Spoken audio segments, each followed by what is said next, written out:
Springtime is here, and guys, there's a lot of ways to catch bass in the spring. Today I'm going to share with you my 3 favorite ways that anybody can catch bass in the spring. I don't care if you're fishing from a bank, from a boat, live scope, no live scope. I'm going to show you 3 techniques that works for anybody to catch fish and big fish in the spring.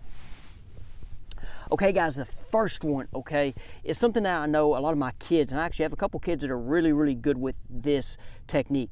Part of that is it's one of the techniques and ways that, like, you probably want to teach somebody new to fish, but experienced guys catch fish with it too. And guys, it is a trick worm.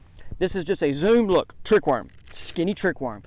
Now, how you fish this, of course, is you can rig it weightless Texas rig or wacky rig, okay?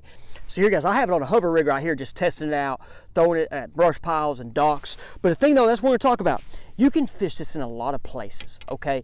In the back of pockets, around points, in your secondary points. This right here is going to be good in the spring because you got fish, man, when they're coming back thinking about spawning, they're not just really in a big feeding mode. And so this right here is just that subtle technique. It just floats there, and you got to have patience. That's what's hard with me is I've always struggled with fishing these sometimes weightless Texas rigs because of my patience.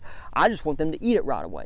But if you're new to fishing and you want to catch fish, this right here, rig Texas rig, throw it on a spinning rod as well, guys. I mean, you can throw it on a bait caster, but throw it on a spinning rod. I have right here just a, what's this, a 7-foot medium fast right here, okay? I have a braid to fluoro combo, but like I said, this is just my hover rig with it today that I'm just testing out, guys, just kind of seeing if we can get something done. One thing about this too, okay, is you see I have white. You can throw your natural colors. I have the other colors as well for the spring. The methylate's one of my favorite ones as well in the spring. So guys, don't forget the old trick worm, the old reliable right here. Now, the second one, okay, the second technique. Okay guys, this video is brought to you by Generation 3 Tire and Auto, located in Benton, Arkansas on Military Road. Guys, let me tell you real quick just how important it is to be able to have somebody you trust that can work on your vehicle, that can give you recommendations. For me, guys, I like to fish. I know a lot about fishing. People come to me to ask stuff about fishing.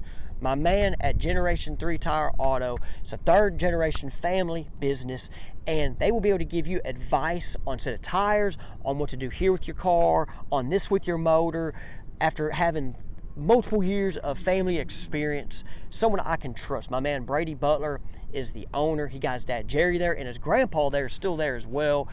Pretty cool to have a family through the 3rd generations. Like I said, for me, lately I had a situation where my man Brady recommended me a set of tires. Never heard of the brand, but he said, hey, trust me on this.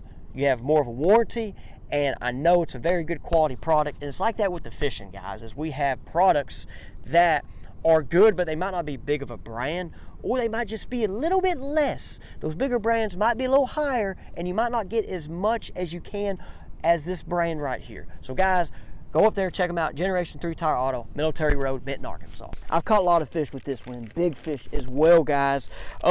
It's a Texas rig, but it's a Texas rig creature bait, okay? So I'd have my worm, and then I'm gonna have my Texas rig creature bait. Got Zoom Z Craws right here in the watermelon red color. I love this Z Craw. I also throw the Fighting Frog. I have the BFEs. There's a couple other type of craws that I throw in the boat. But guys, right here, this Z Craw, okay, there's something about just the Texas rig creature bait. Of course, you can flip these in bushes, lily pads, your grass. What I used to do down at Millwood, guys, is find them kind of that tall sawgrass kind of islands, okay, and when there's typically those grass, there's harder bottom and fish like that for spawning. And there's something about this with the pinchers going down, you know, around bass around that grass, or if they're around beds, because it's just, once again, when bass are spawning, okay, you have brim, crawfish going up in there trying to mess with their beds and their eggs, and you're trying to irritate them. This right here catches bass year round though. I like rigging this Texas rig. I'll either go with a 1/16 ounce weight, guys, all the way up to a 3/8 to a half, depending on the cover. I want to show you another way, guys, I'm rigging it right now. So the other way I have it rigged right now, okay, so there's a lot of ways. This is with the Ozark rig, okay? So I've started testing this out with the Ozark rig. With the Ozark rig, it's kind of like that hover rig, but the weight's still distributed, but it's more of a weedless presentation right here. So what it does, though, is it kind of gives it that gliding motion in the water. So when it's Texas rig, which I'm traditionally fished by, it goes down, right? It goes down, you hop it up, This guy now has it more of that gliding action. Just tries to give the fish something they've not seen, right? Testing it out. Also with this, you can swim this like a swim jig. That's one thing I've been doing, is reeling this dude out, swimming it like a swim jig, okay? Now, the last one. Okay, the third one, guys, and I'm kind of like mad at myself, kind of embarrassed. It's kind of funny. The third one, the box of my lures is still at the house. I looked for it when I got here. I've not been in my boat much lately, and I got here, got all my rod set up, and I was going to throw it today, but it's at the house. But it's a hollow-bodied frog. Guys, even I'm on a Highland Reservoir right here, you can still throw a frog at lakes like this. This lake has a lot of docks. It's great to skip under docks. That frog will get you potentially your biggest bass of the spring, okay? There's something about big bass eating frogs, and you can put a frog in places where you can't put some of these other lures, and it just sometimes ignites that big bite. These other lures will catch more, you know, they can catch big fish. Like I said, I've caught giants with a Z-crawl, but you don't get as many bites with a frog, just from my experience. A lot of guys can probably say the same thing. Thing about a frog, guys, is where I used to live, we had a shallower stained lake with lily pad stems, you know, more water, more dirtier water. Down there in Texas, and I know a frog's popular too, guys. But even like where I'm at today, I mean, I would have a frog on, but my box is not here, so I'm kind of sad to say I don't got my frog box. But I was going to start practicing skipping that dude under docks. I don't know if you could tell, there's brush along the banks. Man, don't forget about throwing that frog at them brush, guys. It's just something that, you know, a lot of guys don't do, but your dudes that catch big bass want that to be a secret.